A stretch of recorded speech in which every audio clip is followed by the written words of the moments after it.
Alright, people, back again. This time to review Season 2, Episode 7 of Fear the Walking Dead, titled Shiva. Alright. You know, I'm up and down on this. There were some things about it I liked. I think it'll be good for the back half of the season. But there were some things about it I didn't like. There was quite a bit of things about it I didn't like, actually. Probably more than things I did. I give it a 7 out of 10, and that's probably only because I'm in a pretty good mood this morning. I think any other day I might give it a 6.5, but we'll call it a 7. Okay, so let's start with Chris. Okay, I don't like where they're going with Chris. I think now, I mean, don't get me wrong, I've been an advocate of killing Chris since Season 1. However, they have no choice now. I mean, he's out of the group has to stay splintered.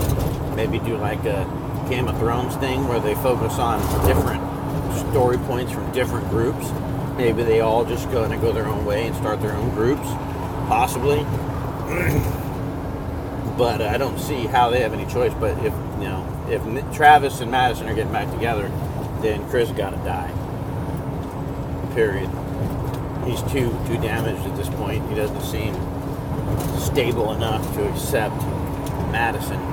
He thinks he's got it in their head that they think he's a monster, and at this point they do think he's a monster.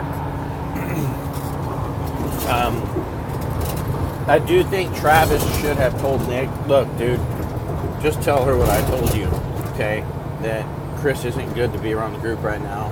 I have to stay with my son. So just tell her not to come looking. We'll find you later. Maybe stay in the area or something. We'll try and find you in a little bit. Maybe after he's a little more chemically balanced. For right now, he needs some one-on-one father-son bonding time is what he needs. Or just a good old-fashioned choke slam against the wall to straighten his dumb ass out. Excuse me. Okay. Daniel Salazar. My favorite character. I hope they didn't just kill him. It's been my experience in The Walking Dead that if they don't show you someone actually dying or their dead body, they didn't die. Or unless it's implied, like take Andrea for example. They didn't show us either. They didn't show us her dead body. They didn't show us her getting shot. But Michonne leaves the room and you hear a gunshot. Or you'll hear a gunshot and then Michonne leaves the room. Or how, I can't remember exactly how it happened, but it's implied. Plus, we knew she had already been bit. So, it's implied. And there's zero evidence indicating she would have lived because of the bite. Now, let's look at Daniel. He starts a fire. By the way, it's just me, or it seemed like one can of gas burnt that place down very, very quickly. I'm not going to nitpick it because it was a pretty cool effect when I'm watching it burn and stuff, and it seemed like it was mostly made of brick. I don't know. I think it was just it was a good effect, but it wasn't really thought through about how realistic it needed to be, because I don't think it was very realistic at all. Anyways, whatever. He's standing there. The room's on fire, but there's only a little bit of fire at his feet. Looks to me like he could have clearly made it out of there if he wanted to. If he was mentally aware enough, of what's going on and not in Crazy Town, he could make it out of that room. Same with Celia. She could have made it. Now, hear me out. When Nick came back with Luis, covered in blood, she walked up to him and she was looking at him. At that point, she figured out what he was doing. She knows his secret or his trick of walking amongst the walkers. It's not out of the realm of possibility that she goes and gets blood out of one of those walkers some way and covers herself in it and just stays there, and the fire doesn't kill her, and then she gets out later. It's not out of the realm of possibility. Madison should have pushed her ass into that walker herd and then locked the damn gate. And another thing I didn't like was generally in The Walking Dead, when there's a walker eating a dead body, if a live person walks by, or if the walker's made aware of a live person, the walker's going to go for the kill. The walker's going to leave the dead body and go for the live body every time. Okay, and with the only exceptions are if the walkers are snuck up on. So it doesn't seem realistic, or no, not realistic. It doesn't seem consistent with how walkers have handled that situation for the entirety of the series, Fear or Walking Dead. And for them to be able to open that jail cell, clank, get in there, talking the whole time, and those walkers just are too occupied with their dog to not notice.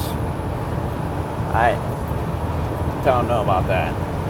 I hope they're not trying to say that those walkers aren't going to eat Celia because they love her or some shit like that. I hope that's not the route they're going. I'll be extremely disappointed if that's how they do it. Like she could control them or something. I'd be pissed. That would be just hogwash. So I say Madison should have pushed her ass into the walkers, locked the damn door, made sure she was going to get eaten, and then leave.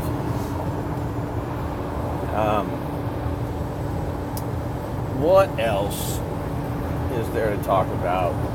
Talked about Nick, talked about Chris. I did like the Madison and Nick thing prior to Nick being a dipshit and calling his mom a monster and walking off. But in the beginning or towards the middle when he says he could walk among them and she doesn't get it. I thought that was pretty cool interaction. Like maybe she'll understand he's capable of taking care of himself now. At least as far as it comes to the walkers. So I do think Nick was an idiot in this episode, though. The actor did a great job, but the storyline was crap for Nick this episode. Okay, they have him turning his back on his mom because of Celia, right? Like Celia's got a motherly figure. Like they said in the synopsis for episode 6, Nick meets a new maternal figure or something like that. So this chick is taking over Madison's mom's job, and she totally gets in this kid's head. Madison kills her, and Nick gets mad at his mom for it, calls her a monster, and goes off on his own. I'm sorry, Nick. You're buying into this shit now that they're not dead, that they're not monsters. You're the monster. I see. Okay, why don't you go give one a hug then? Go shake one of their hands. Tell me how that works out for you, Nick. See how much not monsters they are then. I just hate this whole implication that, because we kill them, we're the monsters. So what? You're supposed to be passive and let them rip you apart? Is that the deal? Is that how it goes, Nick? If you're not, because you take the aggressive stance to not die, you're the monster. Nick took 2-3 steps back, in my opinion, from this episode. I was starting to like him, and I thought for sure, if Daniel were to die, Nick would be my next favorite character, but not anymore. I'd have to say my next favorite character now is probably Ophelia. I don't know. I mean, it's tough. I don't like Chris. Travis is I could like Travis if he would step up and actually, realize they're living in a fucking zombie apocalypse. Stop trying to help everybody. Stop trying to save everybody. If he could just take that philosophy, I could like Travis. I like Madison, except for I just don't find her character incredibly believable. This is another good video topic. I'll stop this and we'll go. I'll do another video on this later. About the characters and who I like and stuff. Okay, so what else happens? I did like Strand. I thought he didn't have a very big part in this show, in this episode, but he definitely. I liked that he came back. Once he was out and saw the place on fire, he could have just left. He didn't have to come back and risk it. But he comes back with a truck and saves Ophelia, Alicia, and Madison. So that was cool. As much as he tries to sound cold, he's friends with Madison. He likes Madison as a friend, and he could have easily left him there. So he does have a sensitive, soft spot in his heart for them. Now, what else do we got? I talked about the fire. I talked about the walkers and the cell. I think that's about it. I've been about wrapped it up. Hopefully Daniel's not dead.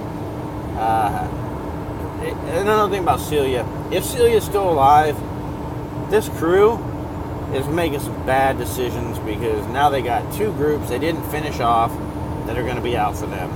So next time this group runs into another group, they better finish them off, because leaving these people wounded like that, they're just more people to deal with later on. Anyways, like, share, and subscribe to my next video. Hope you guys have a great day, and I'm out.